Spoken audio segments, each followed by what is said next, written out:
On va écouter maintenant Marie Selvi, préhabilitation, optimisation du patient en préopératoire, préparation physique. Oui. Bonjour, je vous remercie de votre invitation. Donc moi je suis chef de clinique au CHU de Clermont-Ferrand et je vais vous parler de la préhabilitation ou comment mieux préparer les patients en préopératoire.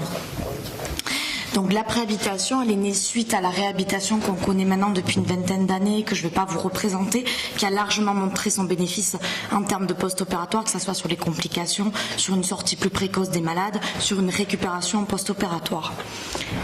Malgré cela, on s'est rendu compte que 2/3 des patients n'avaient pas récupéré de leur capacité antérieure à la chirurgie à 9 semaines après celle-ci. Et surtout, la question qu'on s'est posée, c'est qu'on ne sait pas sélectionner les malades qui vont ou non récupérer après avoir eu le stress chirurgical. Donc l'équipe de Carly, c'est des Canadiens qui ont énormément travaillé sur la préhabilitation. C'est les pionniers dans cette thématique-là, les premiers à avoir publié sur ça. Ils ont commencé à travailler sur une optimisation, surtout de la partie physique et des capacités fonctionnelles des patients en préopératoire. Ils se sont rendus compte que la phase préopératoire était une phase qui était plus judicieuse et plus appropriée, pour mieux préparer les patients avant la chirurgie. Dans cette étude où ils avaient comparé, donc c'est Gélis qui avait fait ça, la préhabilitation à la réhabilitation en 2014, ils avaient montré que 80% des patients versus 60% dans les deux groupes qu'ils avaient fait avaient mieux récupéré des capacités fonctionnelles à 8 semaines après la chirurgie. La donnée supplémentaire, c'est qu'on a des traitements néoadjuvants qui sont à la fois de plus en plus longs et, il faut le savoir, qui fatiguent aussi les patients. C'est-à-dire qu'il ne faut pas penser qu'une radiochimiothérapie ou une chimiothérapie néoadjuvante ne va pas déjà être, entre guillemets, une épreuve physique pour le patient. Dans cette étude-là de West, ils avaient montré que dans le groupe préhabilitation, comme vous pouvez le voir, les patients vont récupérer durant le traitement néoadjuvant, alors que ceux qui n'ont pas de préhabilitation vont continuer à se fatiguer pour arriver avec une perte des capacités fonctionnelles au moment de la chirurgie, ce qui n'est pas optimal. L'objectif, ce n'est pas d'opposer la préhabilitation à la réhabilitation. Bien au contraire, c'est d'intégrer la préhabilitation dans le parcours de soins du patient en mettant le patient acteur au centre de sa préparation, et ça, il le comprend dès le début de la prise en charge. Donc ça va s'intégrer. Dans la première phase, ce sera la préhabilitation dont je vais vous parler. Ensuite, il y aura la phase préopératoire immédiate, puis l'intervention, et puis la récupération post-opératoire avec la réhabilitation ou ERAS. La préhabilitation, le concept, il est assez large. L'équipe de Carly en avait pas mal parlé, développé, et nous avons repris cette thématique-là. Donc c'est important de préparer les patients sur le plan physique. Les premiers à en avoir parlé, c'est des anesthésistes qui s'étaient intéressés en chirurgie cardio-thoracique, aux récupérations, notamment des capacités fonctionnelles après des thoracotomies. La donnée qu'ils ont incorporée, qui était différente par rapport à la chirurgie cardio-thoracique, c'est que nous avons des patients qui ont souvent des cancers, qui sont dénutris et qui sont fatigués. Et donc l'apport d'un soutien nutritionnel et d'un soutien psychologique paraît optimiser la préparation physique en préopératoire. Alors ce concept-là est né dans les années 2000-2010. Où en est-on aujourd'hui de la préhabilitation? Donc ça, c'est l'équipe de Carly qui avait publié le pool de leur expérience en 2017 et qui avait donc montré une récupération fonctionnelle des patients de 60% versus 21% dans le groupe préhabilitation. Et lorsqu'on regarde la littérature un petit peu plus au sens large, il y a pas mal de méta-analyses qui sont en train de sortir. Le problème de la préhabilitation, c'est le faible niveau de preuve des études en cours. Il y a peu d'études prospectives randomisées encore moins. Et surtout, il y a une hétérogénéité au niveau des protocoles proposés de préhabilitation. Donc cette méta-analyse, qui a été sur 9 études donc de chirurgie digestive au sens large, avait quand même montré une amélioration en termes de morbidité et en termes d'amélioration sur les complications respiratoires. Je vous ai mis là d'autres méta-analyses qui sont sorties en 2019 avec la chirurgie un peu plus au sens large, et le problème est le même. C'est-à-dire qu'on parle de préhabilitation, mais tous les protocoles ne sont pas forcément les mêmes, et surtout c'est beaucoup de rétrospectifs ou de monocentriques. Pour la partie physique, il a été largement étudié et trouvé les facteurs, les tests cardio-respiratoires comme la VO2 max, qui est en fait la capacité fonctionnelle maximale que va utiliser un sujet en aérobie pour répondre à un effort et qui est le reflet de ses réserves fonctionnelles. Le seuil ventilatoire qui est le seuil un petit peu optimum pour un exercice physique, toujours en utilisant le système aérobie pour ne pas passer dans le système anaérobie avec la décharge, les lactates et tout ça. Donc à contrario, il y a aussi le seuil de lactate qui peut être utilisé et un test très facile et très reproductible qui est le test de marche à 6 minutes.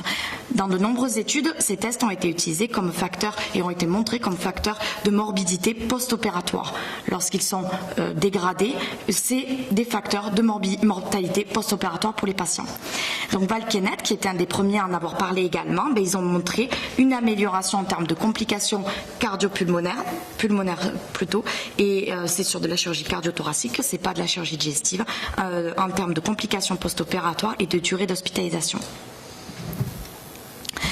Nous avons pas mal travaillé au sein de mon équipe sur essayer de pouvoir proposer un protocole qui harmonise un peu tout ce qu'on nous propose sur la préhabitation. On avait trouvé qu'un rythme de séance de sport de 2 à 3 fois par semaine d'1 heure grand maximum pour alterner. Alors pourquoi 2 à 3 fois par semaine? C'est pour alterner avec les séances de chimiothérapie. Sur une durée moyenne de 6 à 8 semaines, qui est une durée moyenne qui est optimale. Avant, on n'a pas les effets de la préhabitation. Au-delà, on a des soucis d'observance et on a un peu une phase de plateau. Des exercices qui vont alterner de l'endurance, qui peut se faire, donc de l'endurance sur un tapis si les patients peuvent le faire ou s'ils sont trop fatigués, simplement de la marche, et pour donc renforcer la réserve fonctionnelle, et du renforcement musculaire strict pour permettre, par exemple, que les patients se lèvent beaucoup plus facilement en post-opératoire. Tout cela encadré dans la médecine du sport. Pourquoi de la médecine du sport et pas simplement de la kinésithérapie? Parce qu'on s'est rendu compte que, comme on parle encore d'études qui ont un faible niveau de preuve, on cherchait à avoir un cadre qui soit le plus standardisé possible avec des résultats qui soient les plus reproductibles possibles. On a donc mis en place une étude prospective randomisée multicentrique qui est en cours dans notre centre et qui va s'ouvrir aux autres centres qui étaient prévus dans le protocole. Je vous ai mis là la feuille que remplissent les médecins du sport au départ de la prise en charge. On retrouve la VO2 max, le seuil ventilatoire et le test de marche à 6 minutes. Comme on a travaillé conjointement avec des médecins du sport, ils ont voulu étudier d'autres paramètres comme la masse grasse, la masse faible, ce genre de choses. Et ça, c'est au cours de chaque séance ce que le médecin du sport va remplir. Donc, c'est-à-dire ce que le patient fait du vélo, du tapis, ça c'est pour l'endurance. Et après du renforcement musculaire, que ça soit elliptique ou rameur, ou renforcement musculaire au sens large, s'il est trop fatigué, qu'il ne peut pas faire de l'elliptique ou du rameur. Ça, c'est surtout pour avoir une donnée sur les observances. On ne va pas tirer de gros résultats. Vous voyez, c'est assez large comme échelle.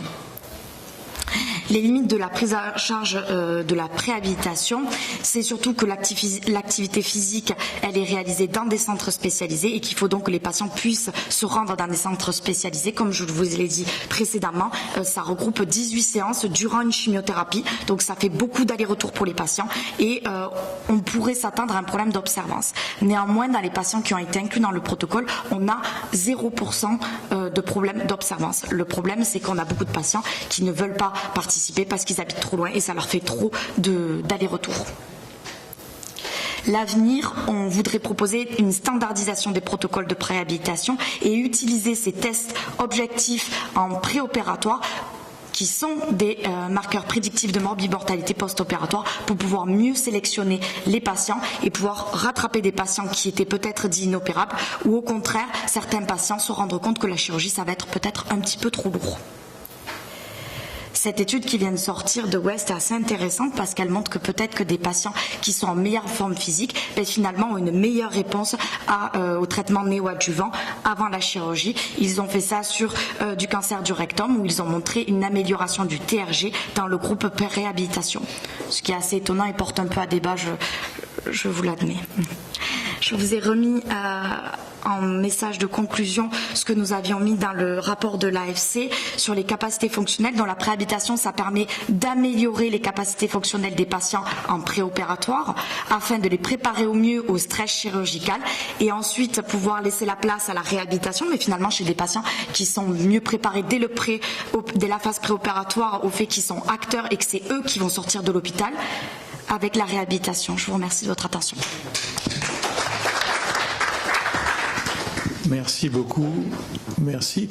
Vous avez évoqué la préparation psychologique. Est-ce qu'on ne peut pas l'intensifier? Parce que quand on voit l'intensité de l'effet placebo, on peut se dire qu'on peut agir sur la psychologie en faisant de la méditation pleine conscience ou des exercices comme ça. Qu'est-ce que vous pouvez développer? Alors, j'ai pas développé la partie psychologie vu que c'était pas ce qu'on m'avait demandé, mais dans notre protocole, ils sont vus par un psychologue à 3 reprises durant des séances de chimiothérapie et il leur donne une éducation à la maison avec des ROM, de la méditation à faire à la maison. Ouais. Paradoxalement, les patients n'en sont pas hyper satisfaits, ce qui est assez étonnant. Ils les voient durant la chimiothérapie, en cours, pendant l'hospitalisation 2 jours. Pour l'instant, les retours ne sont pas aussi optimums que ce qu'on s'y attendait. Merci. Est-ce qu'il y a de questions? Oui, 2 questions. Est-ce qu'il y a eu des études sur la chirurgie non cancérologique? L'intérêt de la préhabilitation, en fait, je pense à la chirurgie bariatrique. Est-ce que ça a été évalué? Ça commence, mais toujours pareil, avec un faible niveau de preuve. D'accord. C'est beaucoup en chirurgie orthopédique, ce genre de choses également. Et deuxième question, vous avez cardiaque. Et cardiaque, oui, dont j'ai parlé, c'est vrai. Vous avez dit que ça devait être fait dans les centres spécialisés, pourquoi? Mais c'est ce que je disais, c'est un choix qu'on a fait nous, afin de... Comme on est une des premières études prospectives randomisées, on voulait proposer un protocole qui soit reproductible avec des résultats qui soient reproductibles. Donc les laisser à l'aléatoire de kinésithérapeutes dont on n'aurait pas pu reproduire, on aurait pu nous reprocher la reproductibilité de nos résultats. Donc on a voulu faire quelque chose de très standardisé pour commencer.